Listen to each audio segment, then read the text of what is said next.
Social media platforms और IAS की तैयारी, पीसीएस की तैयारी। मैं डॉक्टर आनंद प्रदीक्षित आप सब आईएएस पीसीएस एस्पिरेंट्स के समक्ष मुखातिब हूँ। सबसे पहला प्लेटफॉर्म है फेसबुक, जिस पर कि इतने सारे रील्स के, ग्रुप्स के और पेजेस के सजेशंस आते हैं कि आप युवा वर्ग के लोग भटक जाते हैं, क्योंकि सजेशंस अश्लील होते हैं, बहुत सारे आपके काम के नहीं होते हैं, अनावश्यक मित्रता करने से संबंधित होते हैं, तो आप भटक जाते हैं और अपना समय नष्ट कर बैठते हैं। तो इसलिए फेसबुक को यूज़ करने में बहुत सावधानी इस्तेमाल करें। अगर आवश्यक ना हो तो बिल्कुल यूज़ ना करें।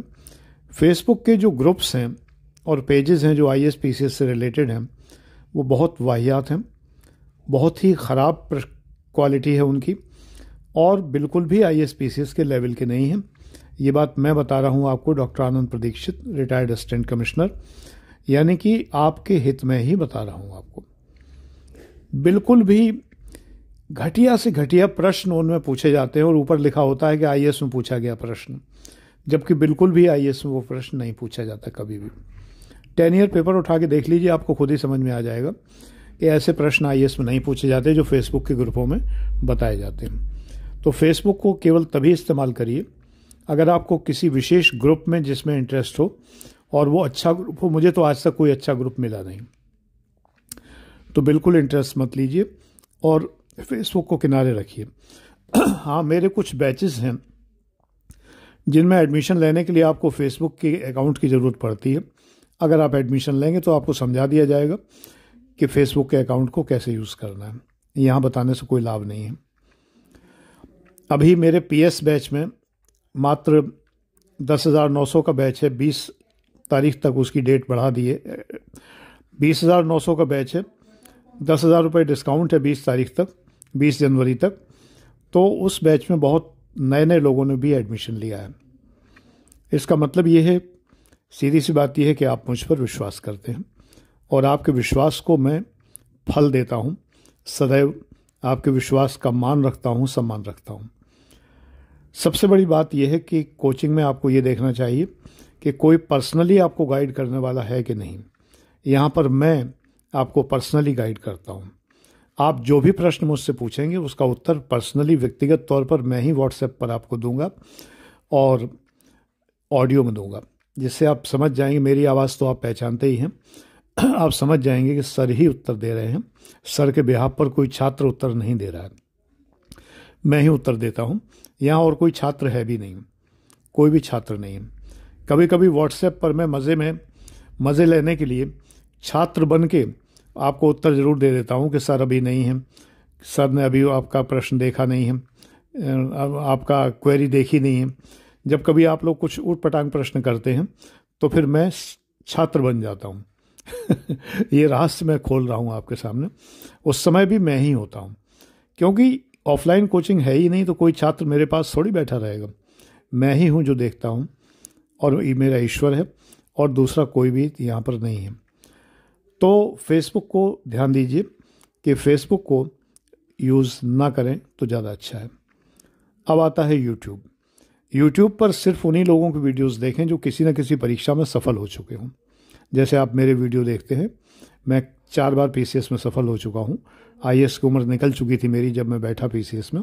जब तक मैंने सोचा तब तक मेरी उम्र आईएएस की निकल गई थी। ज़्यादा कहानी नहीं सुनाऊंगा। मुझे बिल्कुल भी सिविल सर्विसेज में इंटरेस्ट नहीं था, और इसका आलम यह था कि मैंने रिटायरमेंट के 15 साल पहले ही वीआरएस ले लिया, क्योंकि मुझे बिल्कुल भी सिविल सर्विसेज में रुचि नहीं आती है। नौकरी करने में भी कोई मज़ा नहीं आता, मुझे पढ़ाने में मज़ा आता है, टीचिंग में मज़ा आता है। तो 2001 में मैंने सिविल सर्विसेज की एकेडमी खोल दी, शिखर आईएएस एकेडमी गाज़ियाबाद, और तब से उसमें पढ़ा रहा हूँ। 24 साल हो गए पढ़ाते हुए, तो वहीं पढ़ा रहा हूँ। मुझे इसमें आनंद है, पूर्ण आनंद है। तो यूट्यूब पर आप वही वीडियोस देखें।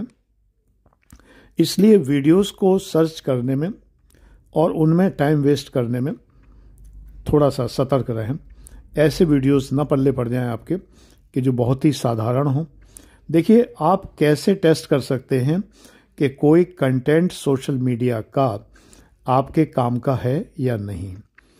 एक बार मेरी राय मानिए, पिछले 3 साल के प्री और मेंस आईएएस और अपने स्टेट के पीसीएस के या जिस स्टेट का पीसीएस आप देना चाहते हो उसके 3 साल के बैक ईयर पेपर देख लीजिए, पढ़ लीजिए, केवल सॉल्व मत करिए, केवल पढ़ लीजिए। आपको इतना ज्ञान हो जाएगा कि क्या एग्ज़ाम में आता है और क्या नहीं आता है।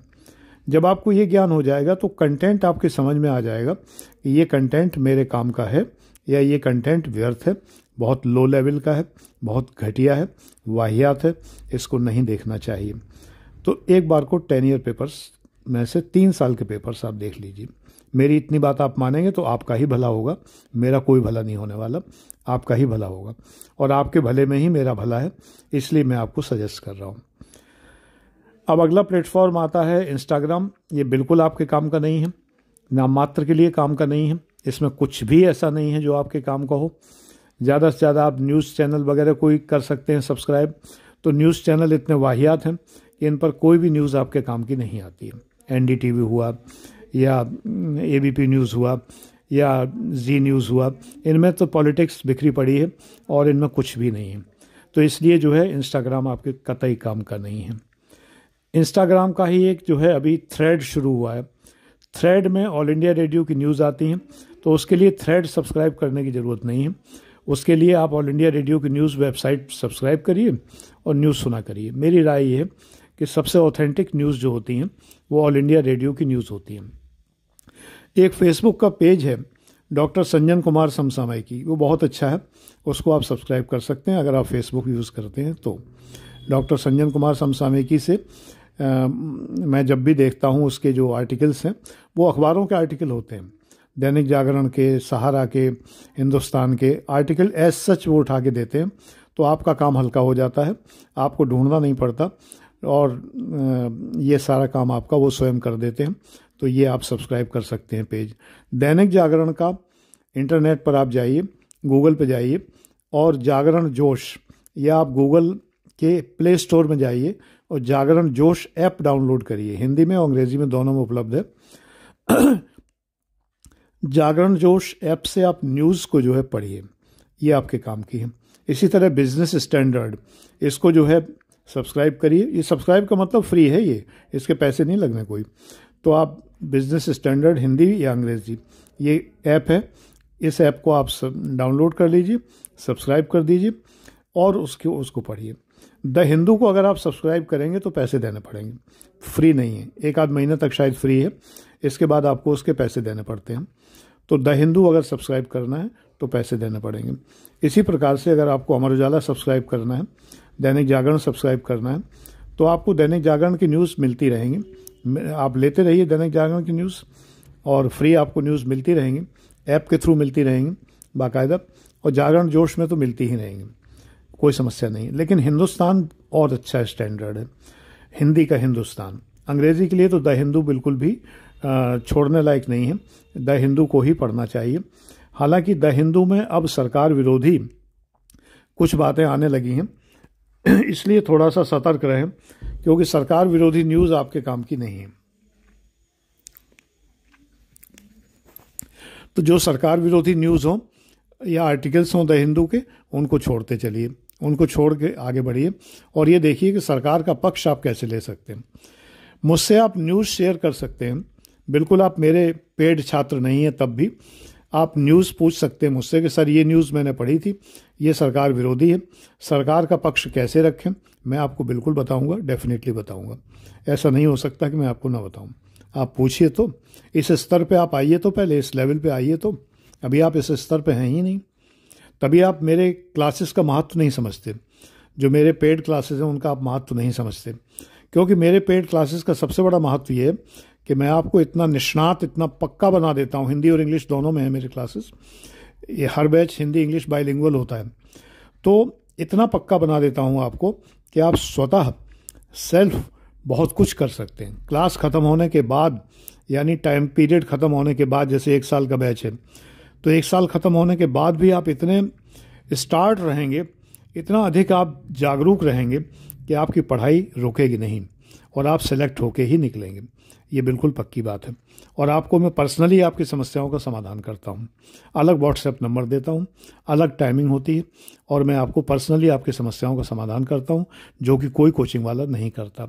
आपके नोट्स चेक करता हूँ, असाइनमेंट देता हूँ, असाइनमेंट चेक करता हूँ, कुछ बैचेस में टेस्ट दिए जाते हैं, टेस्ट भी चेक करता हूँ, ये सारी चीज़ें होती हैं। एनीवे, तो इंस्टाग्राम बेकार है, थ्रेड भी कोई सब्सक्राइब करने की आवश्यकता नहीं है।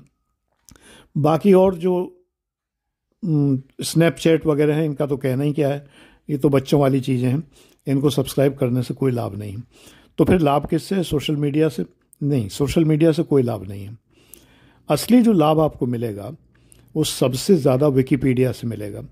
गूगल पे जाइए और अपना जो क्वेश्चन है विकिपीडिया पे डालिए, अपना क्वेश्चन डालिए, जब विकिपीडिया का जो लिंक आए उस लिंक को खोलिए, और लिंक को खोलेंगे तो आपको विकिपीडिया पर बहुत अच्छा मिलेगा।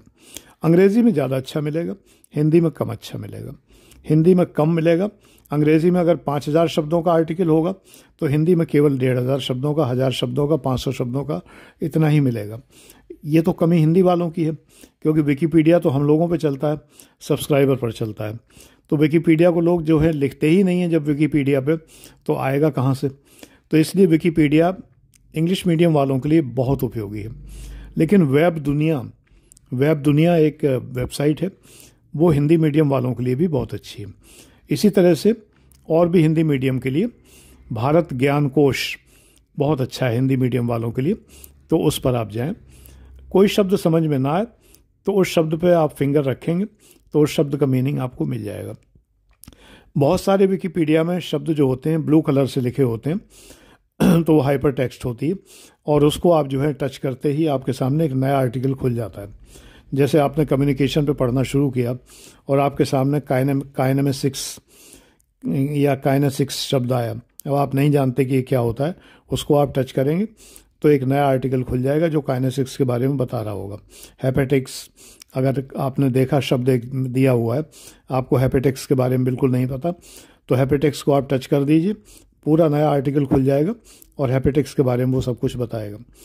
पढ़ने का मादा होना चाहिए, पढ़ने का उत्साह होना चाहिए, पढ़ने का समय होना चाहिए, डिस्टर्बेंसेस नहीं होने चाहिए। प्रेम में पड़ गए, मैं प्रेम के खिलाफ नहीं हूँ, मेरे छोटे भाई ने और मेरे दोनों बेटों ने प्रेम विवाह ही किया है, मैं प्रेम के बिल्कुल विरुद्ध नहीं, और मेरी सहमति से ही वो विवाह हुए। ये बात अलग है कि अंतर्जातीय नहीं थे, लेकिन अगर अंतर्जातीय भी होते तो मैं मना नहीं करता। तो सबसे बड़ी बात यह है कि मैं आपको क्यों मना करता हूं कि अभी आप GF-BF के चक्कर में ना पड़ें, क्योंकि आपका जो समय पढ़ने में लगना चाहिए वो GF-BF के मनाने और उठने में लग जाएगा, ईर्ष्या में लग जाएगा, तमाम तरह के उनको संतुष्ट करने में लग जाएगा, उनके साथ समय बिताने में, क्वालिटी टाइम स्पेंड करने में, और हैंग आउट करने में, और क्या क्या तमाम शब्द आप लोगों ने गढ़ रखे हैं, चिल आउट करना, हैंग आउट करना, इनमें आपका टाइम बीतेगा। बहुत समय चाहिए बेटा पढ़ने के लिए, बहुत अधिक समय चाहिए, इतना ज़्यादा समय चाहिए, तभी सफलता मिलती है। नहीं तो आप केवल प्रिपरेशन करते रह जाएंगे, सेलेक्ट कभी नहीं होंगे। मैं आपको सेलेक्ट होने के फार्मूले बताता हूँ, सारी कोचिंग्स आपको प्रिपरेशन करने के तरीके बताती हैं, और प्रिपरेशन करने के तरीके सुन के आप प्रिपरेशन ही करते रहेंगे और सेलेक्ट कभी नहीं होंगे, क्योंकि जो लोग आपको प्रिपरेशन करने के तरीके बताते हैं वो कभी खुद सेलेक्ट नहीं हुए, ये बात भी ध्यान रखिए। मैं चूँकि सेलेक्ट लगातार हुआ हूँ, हर बार हुआ हूँ, तो मैं आपको सेलेक्ट होने के तरीके बताता हूँ। तो सोशल मीडिया से थोड़ा दूर रहें, ध्यान रखें, व्हाट्सएप ग्रुप्स में बिल्कुल शामिल ना हो, कोई आपको ग्रुप में शामिल करे तो उसे ब्लॉक कर दीजिए, इन चीज़ों के चक्कर में न पड़िए। सुबह शाम मॉर्निंग गुड मॉर्निंग ये सब ज़रूरत नहीं है। मैं तो आप लोगों से ये तक कहता हूँ कि मुझे न्यू ईयर, दिवाली, होली और कुछ भी विश करने की भी ज़रूरत नहीं है, बिल्कुल भी विश ना करें, मैं बुरा नहीं मानूंगा कतई। आप बिल्कुल भी टीचर्स डे विश ना करें, आप मुझे बर्थडे विश ना करें, कतई मैं महाप्रसन्न, क्योंकि आपके पास इतना समय ही नहीं है कि आपको ये याद रह गया या आप उस समय को निकाल के मुझे टीचर्स डे विश कर रहे हैं। उससे ज़्यादा ज़रूरी ये है कि उतने टाइम में, जितना टाइम आपने उसमें लगाया, उतने टाइम में आप पढ़ाई कर रहे हैं, ये आपके लिए ज़्यादा ज़रूरी है। तो इसलिए कुछ लोग अभी भी भेजे जा रहे हैं अनावश्यक रूप से, मकर संक्रांति, हैप्पी मकर संक्रांति। अब ये तो बड़ी मुश्किल वाली चीज़ हो गई कि आप 12 संक्रांतियाँ होती हैं तो फिर 12 विश कीजिए, मकर संक्रांति क्यों? कर्क संक्रांति, मीन संक्रांति, सारी संक्रांतियाँ विश करिए, लेकिन लोग किए जा रहे हैं फिर भी। इसका मतलब आप फालतू हैं, निठल्ले हैं, नल्ले हैं।